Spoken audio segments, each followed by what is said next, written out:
99% of drummers get stuck playing the same basic beats over and over. I struggled with this myself until I learned these 5 beginner grooves that unlocked my limbs and made progress 10 times easier. So in this lesson, I'm going to show you step by step how to master these grooves that let you play countless songs. We're going to start simple, and I'm going to challenge your skills further with each beat, so see if you can keep up. Beat number 1 you probably know, but can you make it sound professional? We're going to give you the tips to make all of these beats sound as good as possible along the way.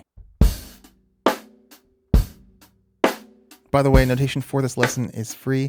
I'll put a link below so you can download it. So super simple. We're going to be playing eighth notes, 1 and 2 and 3 and 4, and on the hi-hat. Kick is on beats 1 and 3. Snare is on 2. That's kick, snare, kick, snare. Snare's on 2 and 4, excuse me. But the things you need to know to make this sound as good as possible. The first thing you should be practicing is making sure that you can hit the hi-hat with your stick and the bass drum with your beater at exactly the right moment.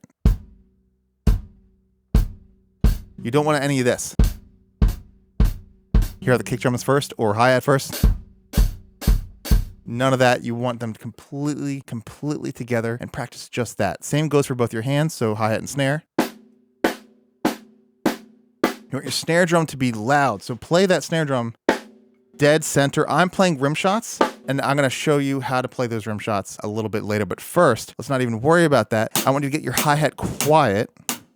Bass drum and snare drum loud. Sounds like this. Do it with me. And also, doesn't matter if you have drums. Tap your hands, tap your feet. Let's go.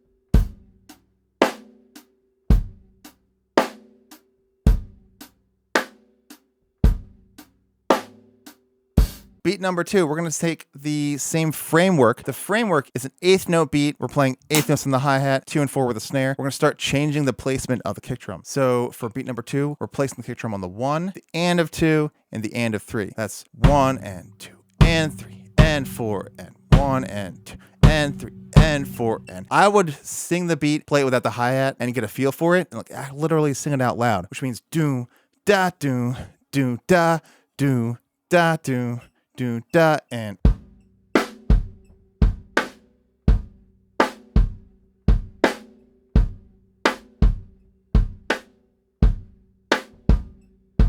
okay, today my hi-hat pedal is squeaky. So let's add the hi-hat back in, and we're gonna keep that nice and quiet. Play this a little bit faster than the last one. Here we go, play it with me. 1, 2, ready, go.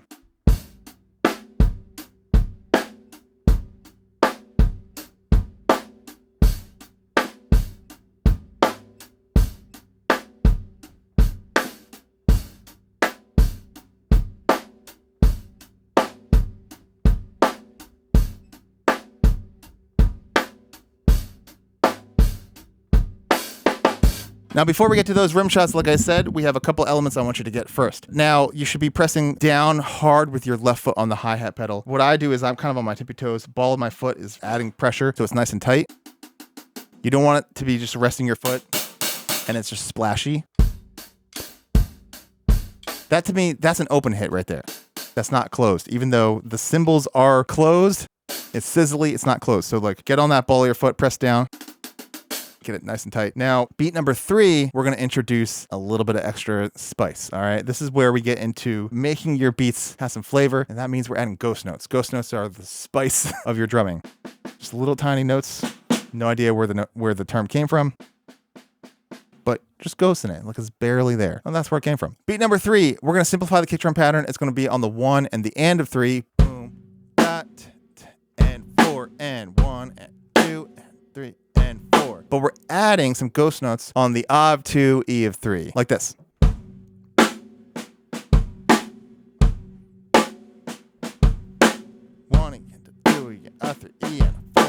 But the simple way to get it is you're just going to play right, left, right, left. You can practice and isolate that. So that's and a 3, E, and 4. So that's right, left, kick and hat, both hands.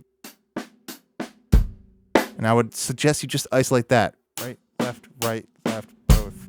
Yeah.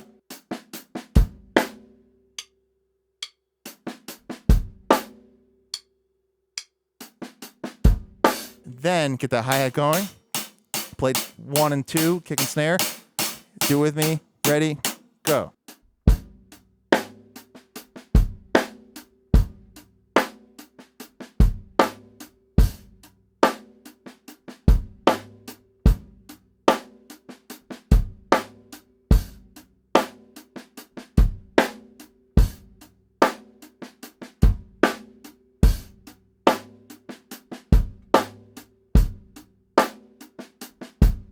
If you want a little bit of extra spice, add an extra ghost note on the ah of 4. That's right left at the end instead of just the right hand. So and a 1. Right left 1. All right, play with me. 2, ready, go. And a.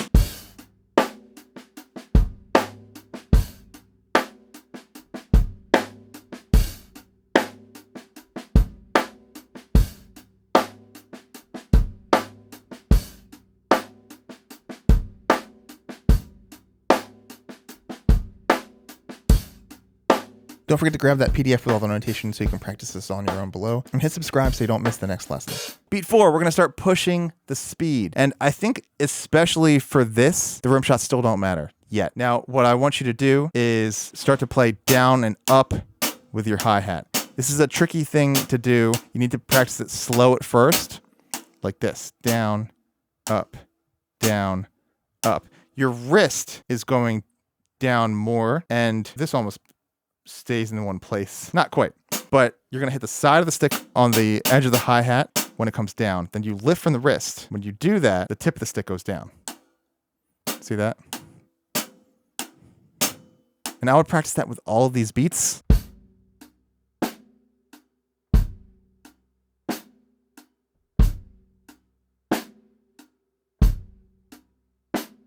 Get it really clean with all these things. And get it faster.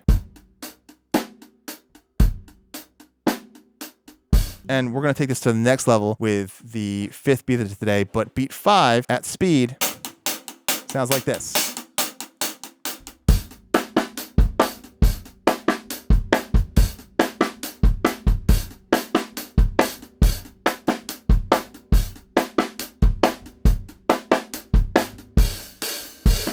So occasionally I'm adding some extra beats,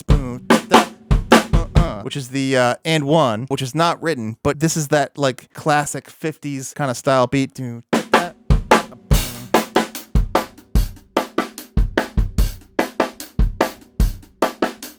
important thing here is that in order to play that fast and have it sound good, you need that kind of chugging feeling. If you're just doing this,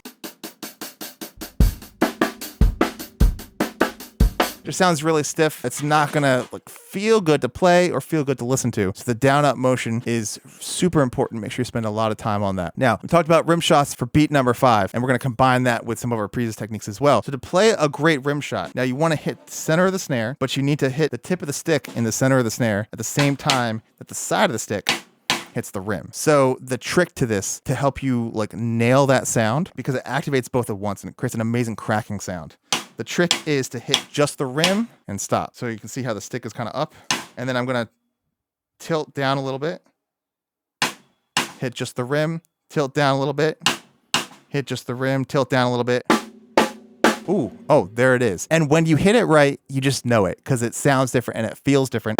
And if you hit just the top, it doesn't feel the same. So you'll know it when it happens, because the sound has that crack and the feel is totally different. You want to make sure you're hitting the center every time so it's super consistent. You hit off to the edge and it sounds very different. It's not going to have the same consistency and feel and groove. So hitting the center every time is super, super crucial. Not that you can't play other places, and I love to do that, but it's going to ring differently, and the listener, they're not going to want to shake their booty as much without like the groove being consistent. You need to have repetition and a groove that almost feels like a trance to have something like really feel good. So that's your rim shots. We're going to combine that with down, up, down, up, down, up, down, up, but we're going to play the down, up as 16th notes. 1 E and a, 2 E and a. While you're doing that, 2 and 4 with the snare drum. Before we add the kick drum in the full beat, nice and slow, do it with me. Check it out. Looks like this.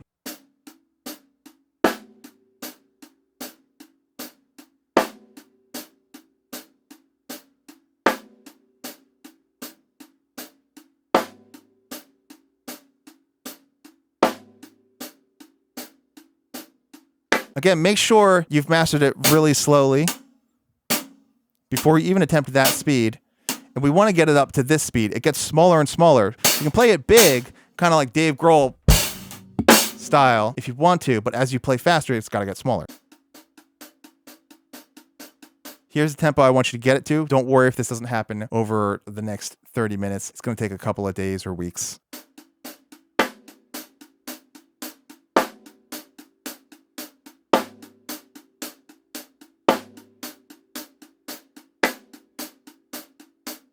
Now, beat 5, the full beat. We're going to keep it simple for this one. Beat 1 and of 3. And when you're ready, play it along with me. Here we go.